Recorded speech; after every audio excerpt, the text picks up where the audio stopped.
So, guys, we continue with part 11, for the guide to love and relationships. You see, I created this acronym, relationship, to summarize all the important point in all these series. So I believe we all need to memorize this acronym because you need to use all these skills to be able to have a healthy, long-lasting relationship. So R stands for renew, love, and rituals. So we talked about this before. We need some rituals in any relationship to maintain the relationship, and also we need to learn skills to renew love, romance, excitement, and euphoria in a relationship. Also, there are certain feelings that are important in relationships. So we need to express gratitude, compassion, empathy. So we need all these feelings. L stand for loss and the challenges. So we need to have a conversation with your partner about how we're gonna cope with loss and challenges. A stand for apologies and forgiveness. So, forgiveness, this is what we're going to talk. We're going to talk today about gratitude and apologies and the forgiveness and letting go. So this is also important part of any relationship. T stand for temperament and the personality. We said there are differences in personality and temperament. And this is need to be addressed in any relationship. Intimacy is also important. Okay, both emotional intimacy and sexual intimacy. O stand for openness and the communication and the positive communication. So we will need this as well. N stand for new stage of life. So you need to understand that your family of origin and the childhood experience is different from what you're gonna have in this relationship. So we are starting a new life within this relationship. S stand for spirituality. So we discussed this before, that spirituality and the values in life and the religions are important for some people. So this needs to be addressed in a relationship. H, handle conflict. How we're going to handle conflict, we need to discuss this as well. I is impressions and core beliefs, especially negative impressions and the negative core beliefs and the distorted thoughts. These are important part as well. P, parenting, and we talked last time about there is different parenting style, and we both need to agree how we're gonna parent our kids if we're gonna have kids. So all these areas are important for any relationship. Today we're gonna focus on gratitude and joy. These are two feelings that are important within a relationship. And if you are reading my book, you will find I talk about 7 principles. One of them is gratitude. So gratitude is very important in life in general, and also important for relationship and important for your mood, both joy and gratitude.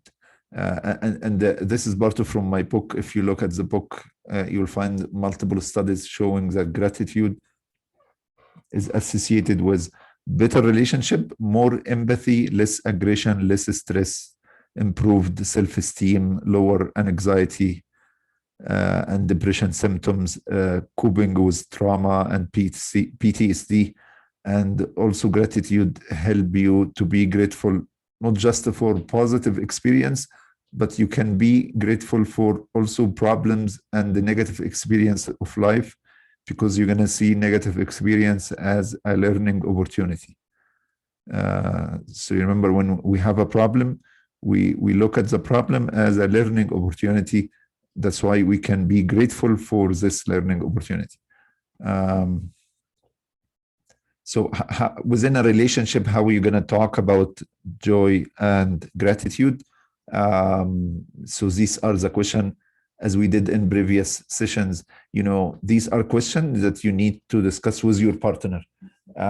So if you have a partner, it's good to discuss these questions with them. If you don't have a partner, these questions are also good for self-awareness and self-reflection.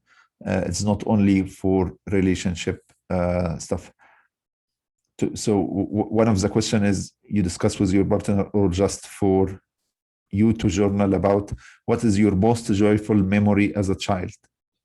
This is important. What brings you joy now? So as a child, what was bringing you joy? As an adult, what is bringing you joy at the moment? Do you think you and your partner make enough time for joy in the relationship?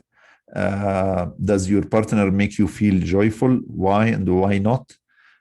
What do you feel grateful for? Do you think when you get older, you become more grateful or more resentful? So do you become, usually when people get older, they become more grateful. Do you think it is important, you and your partner, to set time each week to reflect on what are you grateful for? And is there anything your partner can do to help bring more joy and the gratitude in relationship? And the last question, what could partner do to bring more joy and the gratitude? And this is the main question for the session. What could partners do to bring more joy and gratitude? So again, this question you're going to discuss with your partner, but for the session today, we're going to have it as individual discussion. So you imagine that Brooklyn is asking you this question, or Dr. Hanif or Dr. Tara is asking you this question. What is your most joyful memory as a child? What brings you joy now? Do you think you and your partner make enough time for joy? What your partner could do to make you feel joyful? And what are you grateful for in your life? And do you think if you get when you get older, you become more grateful or not? And do you think you need to set time each week to reflect on what are you grateful for? And what could your partner or you do to bring more joy and gratitude to life? This is the main question you need to answer, and you can choose 2 or 3 of these questions to reflect on. So gratitude and joy, to be grateful and be happy within a relationship, these are important feeling to help maintain a relationship. Also, important quality or skill that we all need is to apologize and forgive, right? Learn how to apologize and forgive and let go. Within any relationship, you need to know that you will hurt and be hurt by one another at some point. You will offend and be offended by one another at some point. This is a rule. This is one of the foundation for relationship, that there will be hurt. Why?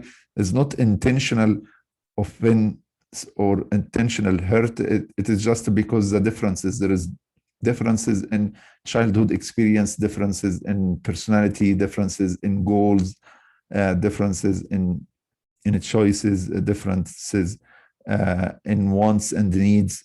These differences will hurt sometime and sometimes will offend your partner.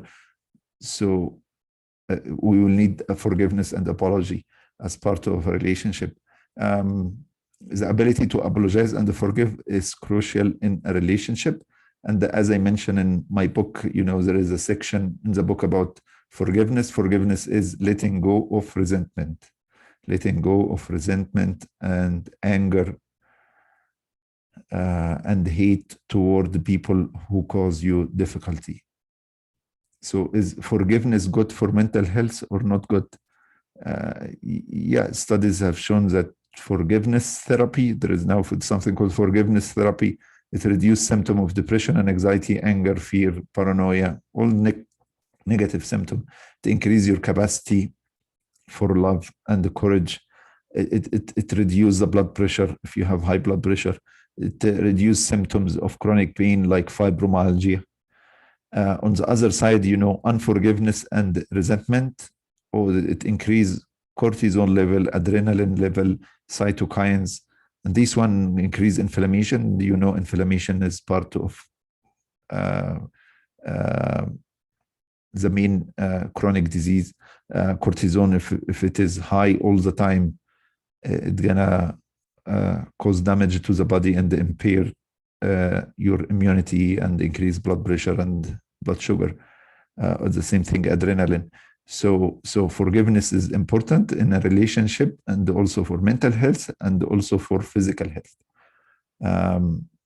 And again, these are the questions you need to discuss with your partner, or for today, you're gonna discuss with us. The main question is, how could partner practice forgiveness? How could partners practice or improve their practice in forgiveness and letting go? Some people would say, by writing forgiveness letter, or by practicing letting go, the skills that I put in the book, or by meditation, or, there is so many techniques to practice forgiveness, but tell me, how could specifically partners practice forgiveness? The other questions that you can reflect on is, do you see apologizing as acting weak or inferior? Because some people believe forgiveness is a sign of weakness and inferiority. So do you think forgiveness is a sign of weakness and inferiority? Okay. And also tell me about your parent. Were your parent able to apologize to you? And were your parent able to apologize and forgive each other? So did you see apology? I'm sure in Canada, like apology and to apologize and say, I'm sorry, this is easy here in Canada. Maybe in Middle East, this is not easy. Do you think it is important to forgive others? When I have, this is between you and your partner, do you think your partner have hurt you before and didn't offer any apology? If you have a partner in the past or in current relationship, do you think, this is an important question. Can you hold others accountable and at the same time forgive them? Hold others accountable and still forgive them. If you apologize to your parent, were they be able to forgive you? So this is important too. If you apologize to your parent, it was easy for them to forgive you or not, because you're gonna inherit or learn the same pattern of apology, forgiveness, resentment. So you learn, sometimes we learn the positive and the negative behaviors and feelings of our parent. Do you think your partner is a forgiving person? And do you think you is a forgiving person or not? Do you think your partner haven't forgiven you for something? Or the same thing, if there is something you couldn't forgive about your partner, is there anything that your partner can do to make to make you easier or to make it easier for you to apologize or forgive? So these are, you don't have to answer all these questions, just choose 2 or 3, plus this one question, how could partner practice forgiveness? So again, I'm going to go through these questions, as if, I'm asking everyone here in the group this question. Do you think forgiveness is a sign of weakness and inferiority? Were your parents able to apologize to you or not? And were your parents able to apologize and forgive each other? Is there a time when your partner hurt you and didn't offer an apology? Do you think forgiveness or it is important to forgive others or not? Can you forgive others and at the same time hold them accountable? How about your parent? Were your parents able to forgive you after you apologize? And you and your partner, do you think you are a forgiving person or not? And is there something your partner can't forgive you or haven't forgiven you for, or you haven't forgiven your partner for something and you still hold the resentment? What can you do and your partner to make it easy for both of you to practice forgiveness? what you can do and your partner do. Again, I'll share these questions in the chat. But I'll give you 5 minutes to reflect on these things. As I mentioned, all these parts are important. Okay, today we're discussing this, the gratitude. We discuss forgiveness and apology, but all of them are important. If you miss any of these sessions, you'll find them on YouTube. And also, we always send the handouts by email, so you can review quickly the questions and try to answer them with your partner, or just you use them to journal about your feeling and actions and behavior. Thank you.